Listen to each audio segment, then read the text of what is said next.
छत्तीसगढ़ से है वो खबर। छत्तीसगढ़ से है स्कूल चले हम। आज ये हंसते खिलखिलाते नन्हे मुन्ने छोटे छोटे बच्चों की कहानी दिखाऊंगा। स्कूल चले हम ये नहीं दिखाऊंगा, ये विस्तार न्यूज है। इसमें कई पहलुओं पर बात करूंगा और ऐसी ऐसी तस्वीर दिखाऊंगा कि जो आप कहेंगे कि आज के दिन ये तस्वीर आप कहां से लेकर आए हैं विस्तार न्यूज वालों। तो आप अगर इस खबर को देखना चाहते हैं, अगर आप ये सोच रहे हैं कि केवल स्कूल चलो की कहानी है, तो रुक जाइए।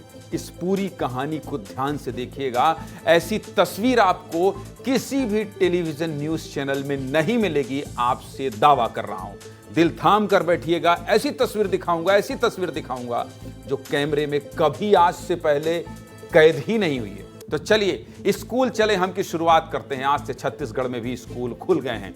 मैं भी अपने बच्चे को आज सुबह सुबह स्कूल छोड़ने गया था। मेरी तरह बहुत से माँ बाप ने आज थोड़ी राहत की सांस ली होगी। अब आप ये कहेंगे कि राहत की सांस क्यों?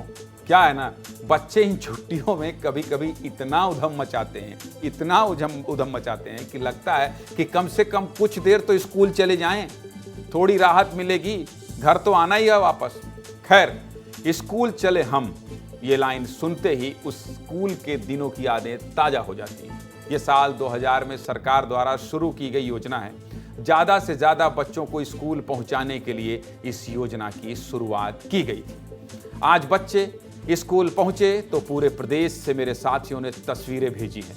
ऐसी ऐसी तस्वीरें दिखाऊंगा कि जब तक आप देखेंगे, केवल देखेंगे, दूर नहीं हो सकते टीवी से। पहले अच्छी तस्वीर की बात करूंगा, फिर तो जो बुरी तस्वीर आई है वो भी दिखाऊंगा।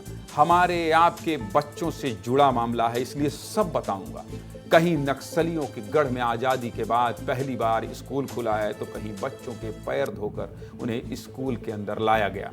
छोटे छोटे बच्चों की स्कूल जाती प्यारी तस्वीरें जिन्हें देख दिल खुश हो जाए। चलिए सीधे आपको तस्वीरों के सहारे ही आपको समझाने की कोशिश करता हूं और उनकी ही कहानी सुनाता हूं। सीधे मुद्दे की बात करता हूं। यह तस्वीर बहुत खास है। मेरे साथी शहनवाज खान ने नक्सलियों के गढ़ में कई किलोमीटर लंबा सफर तय कर दिखाया है। आप तक एक ऐसे गांव की तस्वीर पहुंचाई है जहां आजादी के 77 साल बाद पहली बार स्कूल खुला है। मैंने बोला था ना आपसे, पहली बार तो स्कूल खुला है, तो तस्वीर कोई कहां से ला सकता है? आजादी के 77 साल बाद पहली बार स्कूल खुला है। और ये इलाका कैसा है, सुनते जाइएगा। सुकमा जिले की ये दुलेड़ एलमगुंडा गांव की तस्वीर है। बस्तर का ये इलाका पिछले 40 सालों से नक्सलियों के कब्जे में। यहां कोई स्कूल नहीं बन सका, तो इस झोपड़ी को ही स्कूल बना दिया गया। दिखाइए झोपड़ी। आपको लगेगा कि झोपड़ी में बच्चे पढ़ रहे हैं और मैं इसे अच्छी तस्वीर बता रहा हूं। अरे भाई, मैं इन इलाकों में कई बार रिपोर्टिंग करने गया हूं। झोपड़ी वाली तस्वीर दिखाइए।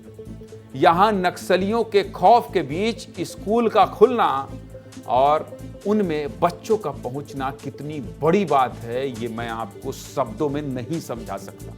पैदल नहीं जा सकते, आपको पगडंडी नहीं, रास्ते ही नहीं मिलेंगे। इसलिए इस तस्वीर को दिखाना जरूरी है, जिससे इस पर प्रशासन का ध्यान जाए।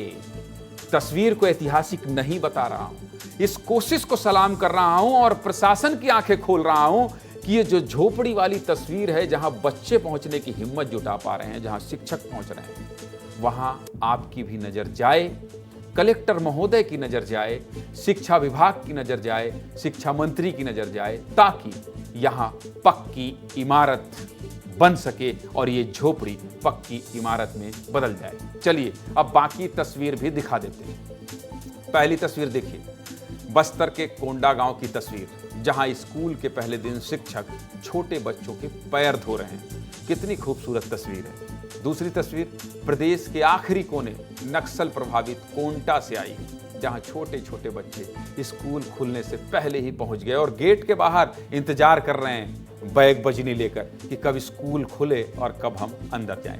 तीसरी तस्वीर एमसीबी जिले यानी मेरे जिले मनेंद्रगढ़ की है। मैं मनेंद्रगढ़ जिले से आता हूं और वहां की तस्वीर है, बच्चों का तिलक लगाकर स्वागत किया जा रहा है।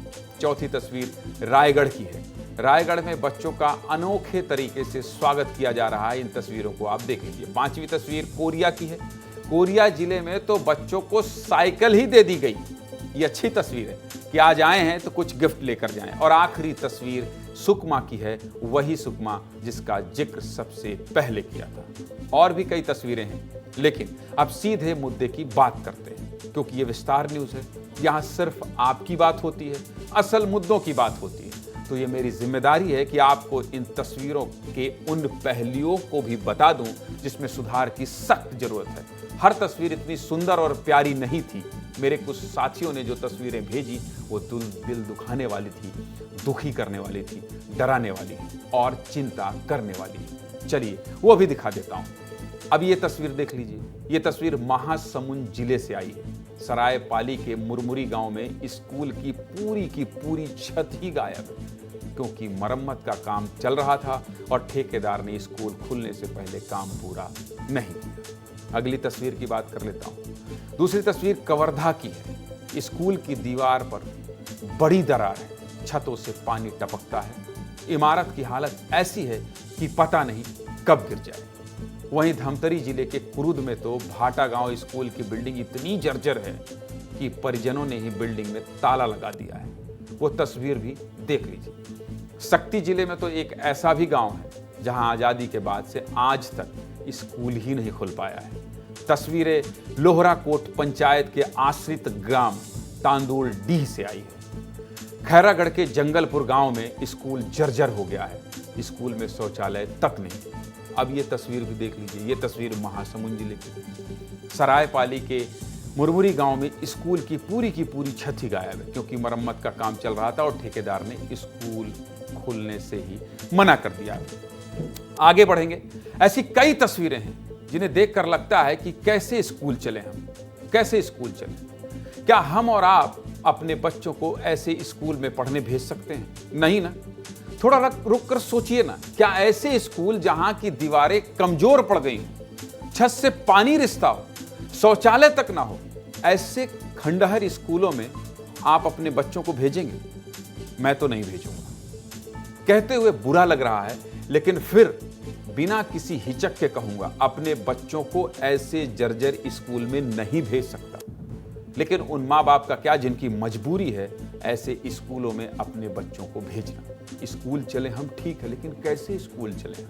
जिनके पास मेरे आप की तरह दूसरा ऑप्शन नहीं है, जो मजबूरी में ही सही अपने बच्चों को सही पढ़ने तो भेजते हैं। सोचिए, ऐसे स्कूल में तैयार होगा देश का भविष्य। ऐसे स्कूलों को सुधार के लिए तत्काल सरकार को निर्णय लेना चाहिए और जिला प्रशासन को तो इस रिपोर्ट का संज्ञान ले लेना चाहिए, ताकि बच्चों का भविष्य सुरक्षित रहे, बेफिक्र पढ़ाई कर सकें। ये चिंता का विषय है। खैर, अभी नई सरकार बनी है, थोड़ा वक्त दीजिए, कुछ महीने ही हुए हैं। उम्मीद करते हैं सरकार सुध लेगी और सब ठीक होगा। इस स्टोरी के पीछे पूरी मेहनत किसने की है? मेरे सहयोगी संजय ठाकुर ने। और संजय के साथ जब हम लोग जिक्र कर रहे थे तो हम और संजय ने इस बात को आपस में एक फैसला लिया कि हम बहुत अच्छी तस्वीर दिखाएंगे, स्कूल चले हम दिखाएंगे, लेकिन जो हकीकत है उस हकीकत से भी हमको रूबरू करवाना चाहिए। प्रशासन को कम से कम इन तस्वीरों के सहारे सावधान करना चाहिए। बस्तर में झोपड़ी की तस्वीर को संजय मैं अच्छी क्यों बताऊं? यही बता दीजिए आप कि मैं उस झोपड़ी पर सुकून क्यों महसूस कर रहा हूं।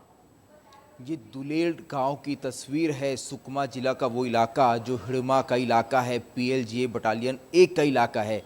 40 सालों से यहाँ किसी सरकारी कर्मचारी की हिम्मत नहीं है कि इस गांव में कदम रख पाए। वहाँ अगर स्कूल खुलता है शिक्षा दूत के माध्यम से और वहाँ अगर बच्चे स्कूल तक पहुँचते हैं तो ये तस्वीर, ज्ञानेंद्र जी, हम और आप तो 15 सालों से इस इलाके में जा रहे हैं, हम जानते हैं ना कि 15 सालों में क्या कुछ बदल गया। संजय, ये बच्चे वहां पढ़ रहे हैं। संजय आपको पता है ये बच्चे कहां पढ़ रहे हैं? संजय अभी और विस्तार से बताएंगे। ये बच्चे वहां पढ़ रहे हैं जहां नक्सलियों ने लिखा है, नक्सलियों ने जहां तख्ती लगा दी है कि विधानसभा चुनाव का बहिष्कार करो। मतलब आप समझ रहे हैं, जब मेरे सहयोगी शहनवाज खान इस स्कूल की स्टोरी करने जा रहे थे तो नक्सलियों के बैनर पोस्टर का सामना करते हुए जा रहे थे। और यकीन मानिए, बाइक जिस रास्ते पर चल रही थी उसके नीचे बम भी प्लांट हो सकता है। अभी 2 जवानों की शहादत हुई है। विस्तार न्यूज़ आपको इतने अंदर की तस्वीर दिखाएगा। संजय, मैं गलत तो नहीं हूं, जहां शहनवाज जा रहे हैं वो तख्तियां भी दिख रही हैं। संजय जब बताएंगे तो बगल में आप उन विजुअल को चलाइएगा। संजय बताइए अगर मैं गलत हूं तो। ये विस्तार न्यूज़ और ये हमारे साथी और इनकी मेहनत को सलाम है। आज हमने कहा कि ऐसी तस्वीरें चाहिए। इस इलाके की तेज बारिश हो रही थी और ये जो इलाका है यहाँ हर पेड़ पर, शहनवाज ने मुझे आके बताया, हर पेड़ पर नक्सली नारे लिखे हुए थे। यहाँ तक कि प्रवेश निषेध भी लिखा हुआ था। माओवादियों की अनुमति के बिना यहाँ प्रवेश नहीं कर सकते। ये माओवादियों की सरकार की जगह है। यहाँ नक्सली कभी बैठकर लाल आतंक का पाठ पढ़ाते थे, लेकिन आज अगर वहाँ एक झोपड़ी नुमा स्कूल भी खुल गया है तो हमारे लिए तो यही राहत की बात है। पत्रकार होने के नाते मेरा फ़र्ज बनता है कि मैं ऐसी तस्वीरों की निंदा करूं, सरकार को कोसूं, लेकिन मैं जानता हूं कि वहां झोपड़ी में स्कूल चालू होना भी अपने आप में कितनी बड़ी बात है। यही वजह है कि आज इस तस्वीर को हमने लड़कर, आपसे लड़के मैंने इस तस्वीर को अच्छी तस्वीर में डाला। अरे लड़ाई झगड़ा नहीं हुआ था यार, बदनाम मत करो। एक ही बार आपने कहा था और मैंने कहा बहुत कायदे की स्टोरी है, आप इसमें ये बदनाम कर रहा है, संजय ठाकुर झूठ बोल रहा है। लेकिन आपकी मेहनत और शहनवाज की मेहनत को सलाम है। चलिए, बहुत बहुत धन्यवाद आपका और शहनवाज का।